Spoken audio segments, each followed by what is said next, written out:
into it a little bit with Tyson Fury as well, basically saying he didn't deserve to win undisputed. He didn't take Usyk seriously in the build-up, and that's why he also didn't take him particularly seriously in the ring. That was his undoing. Says there's no way he can beat him. Josh, is this just sour grapes from Joshua and that he also lost to Usyk and he's never really liked Fury? Or has he got a real valid point there? Is the one of the reasons why Fury lost to Usyk his attitude throughout the build-up and the fight itself? I certainly think he's got a point. Sour grapes may be a little bit strong, but in the ring, there was certainly some, I think disrespect is certainly a fair assessment of it. You look at the rounds where he was dancing around Usyk, he was lowering his hands. We know Fury does that anyway, but he certainly wasn't putting his foot on the pedal and getting the job done. And he paid for that later in the fight. I mean, if he'd have put his foot on the pedal in those sort of mid rounds, maybe we wouldn't have had what we had in the ninth round and onwards towards the end of the fight.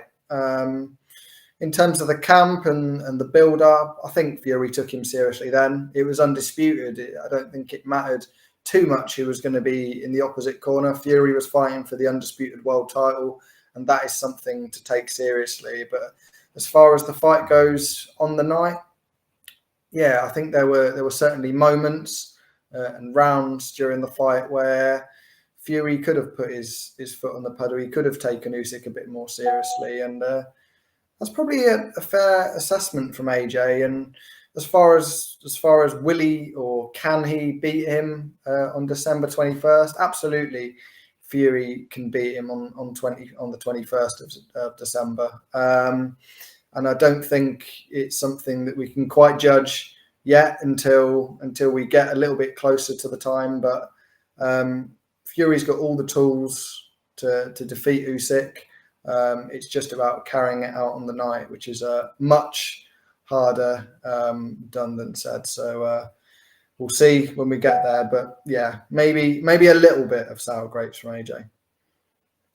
Interesting. DB Cooper one says, one of the guys on the proper podcast was shouting out your stand bar interview, by the way, whole industry watch. Yeah, I've had a few calls and messages from people in the industry who did see it, mostly positive. Although there was a few off the record who said a few porky pies might have been told.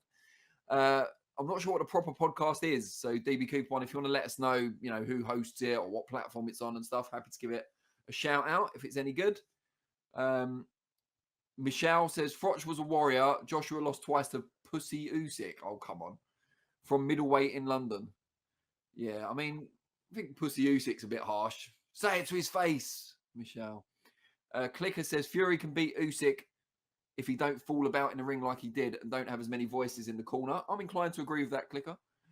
Jay Fernando says, I think Fury has a great chance of beating Usyk. There was misinformation in his corner because 3 people were talking. IQ Boxing Academy says, respect to both Joshua and Froch. Both got up from heavy knockdowns to rally back. Fura Arslan, Usyk is by far the best opponent Fury faced in almost a decade. Fury switched on enough about boxing to recognise threats. Fury ran out of ideas, couldn't pace. So showboat to save face and buy time. I'm not sure that's the case either. Fury did seem to be in the ascendancy when he started the showboating and the coasting, which was definitely a mistake. But I don't think he was running out of ideas at that point. I don't think Usyk was really putting the pressure on. Usyk seemed almost like a beaten man at that point. He wasn't, attempting as many attacks as previously. Maybe he was just biding his time, waiting for his second wind. But I don't think it was the case that Fury just simply ran out of ideas. I think Usyk's resurgence came at around the same time as Fury's showboating began. Uncle Proper doesn't need a shout out from you chaps. Hates burst your bubble, flex and lol. Thanks, DB Cooper. I was trying to do you a solid. I'll know better next time. Tommy Face says, Froch is only known by casual fans from when he started his channel. No one cares about Froch. He's also not known outside the small few towns in the UK. Wow. Ouch. I suppose on a global perspective, Joshua is the bigger star. I don't think anyone's doubting that. But it's more whether Froch needs to use AJ's name to get notoriety, because I believe his podcast was doing pretty well before this week's Ferrari over the argument between the two all-time greats, or British all-time greats, certainly.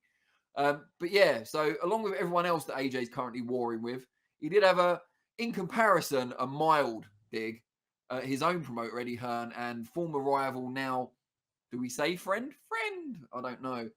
But yeah, Warren and Hearn, he said their relationship constituted a fake friendship, to which both men rebuffed it, although Eddie Hearn rebuffed it quite strongly. He said it was mainly because Joshua hadn't been around himself and Warren when they've been together and saw how deep, I suppose, their bond goes. Whereas Warren, when I asked him about it, said, it takes a fake to know a fake. So had a little dig back at AJ, but also said they're not really hanging around together outside of boxing. They've got a strong working relationship. So kind of maybe agreeing with Joshua to an extent. But yeah, what do you think, Josh? You've been around both Warren and Hearn. You've seen it go from bitter rivalry to, working relationship that's producing some of the biggest fights that we all want to see. Is there a friendship there in your view? And are they trying to purport that there is, more to the point? I'm actually inclined to agree with AJ to some extent here. Well, I think people sort of read into the word fake a little bit too much. They try to sort of display it as they actually strongly dislike each other, which I'm not sure necessarily is the case. I think there's a big difference between being friends and being enemies in this case. And I think maybe we know they're doing great business together, obviously over in Saudi Arabia, and that's gonna sweeten the deal a lot. So I think they get on from a business standpoint completely.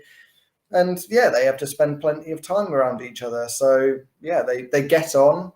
They sort of enjoy that time in the boxing sphere, and they're both within that sphere. So yeah, they get on, but I don't think they're necessarily friends. Friends, in my opinion, is probably someone they hang out outside of boxing. If they just see each other at work, are they therefore friends, or are they just colleagues or acquaintances?